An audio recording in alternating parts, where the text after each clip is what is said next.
ತಾಯಿ ಲಕ್ಷ್ಮೀದೇವಿಗೆ ಈ 5 ರಾಶಿಯವರು ತುಂಬ ಪ್ರಿಯರು. ಸಂಪತ್ತಿನ ಕೊರತೆಯೇ ಆಗುವುದಿಲ್ಲ. ಮಹಾಲಕ್ಷ್ಮಿಯ ಕೃಪಾಕಟಾಕ್ಷದಿಂದ ಸಿರಿವಂತಿಕೆ ಇವರನ್ನು ಅರಸಿ ಬರುತ್ತೆ. ಜ್ಯೋತಿಷ್ಯಗಳ ಪ್ರಕಾರ ಕೆಲವು ರಾಶಿಗಳನ್ನು ಲಕ್ಷ್ಮೀದೇವಿಗೆ ಬಹಳ ಪ್ರಿಯವೆಂದು ಪರಿಗಣಿಸಲಾಗುತ್ತದೆ. ಈ 5 ರಾಶಿಗಳಿಗೆ ಲಕ್ಷ್ಮೀದೇವಿಯ ಕೃಪೆಯಿಂದಾಗಿ ಹಣದ ಕೊರತೆ ಎಂದಿಗೂ ಬರುವುದಿಲ್ಲ. ಉತ್ತಮ ಆರೋಗ್ಯ, ಸುಖ, ಸಮೃದ್ಧಿ, ನೆಮ್ಮದಿಯ ಜೀವನ ಸಿಗುತ್ತದೆ. ಮೊದಲನೇ ರಾಶಿ ಮೀನರಾಶಿ. ಈ ರಾಶಿಯ ಜನರನ್ನು ಶ್ರಮಜೀವಿ ಎಂದು ಪರಿಗಣಿಸಲಾಗುತ್ತದೆ. ತಮ್ಮ ಕಠಿಣ ಪರಿಶ್ರಮದಿಂದ ಲಕ್ಷ್ಮೀದೇವಿಯನ್ನು ಮೆಚ್ಚಿಸುತ್ತಾರೆ. ಪೂರ್ವಜರ ಆಸ್ತಿಯಲ್ಲಿ ಲಾಭವನ್ನು ಪಡೆಯುತ್ತಾರೆ. ಆರ್ಥಿಕ ಸ್ಥಿತಿಯು ಬಲವಾಗಿರುತ್ತದೆ. ಶ್ರೀಮಂತಿಕೆ ಇವರನ್ನು ಹುಡುಕಿ ಬರುತ್ತದೆ. ತುಲಾರಾಶಿ.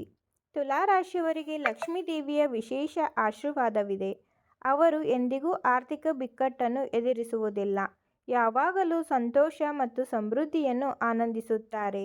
ಮನೆಯಲ್ಲಿ ಸುಖ ಸಮೃದ್ಧಿ ನೆಲೆಸಿರುತ್ತದೆ. ಇನ್ನು ವೃಷಭ ರಾಶಿ. ಈ ರಾಶಿ ಅಧಿಪತಿ ಶುಕ್ರ ಎಂದು ಪರಿಗಣಿಸಲಾಗುತ್ತದೆ.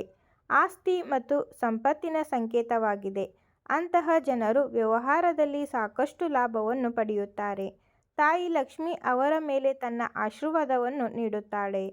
ಸಿಂಹ ರಾಶಿಯ ಜನರು ಬಲವಾದ ಇಚ್ಛಾಶಕ್ತಿಯುಳ್ಳವರು ಮತ್ತು ತೀಕ್ಷ್ಣ ಮನಸ್ಥಿತಿಯವರು.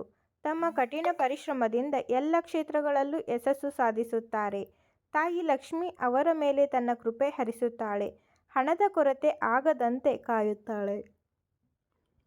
ಇನ್ನು ವೃಶ್ಚಿಕ ರಾಶಿ.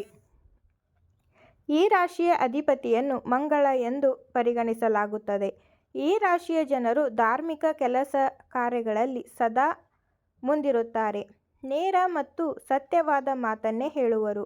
ಮೃದು ಸ್ವಭಾವವನ್ನು ಹೊಂದಿರುತ್ತಾರೆ.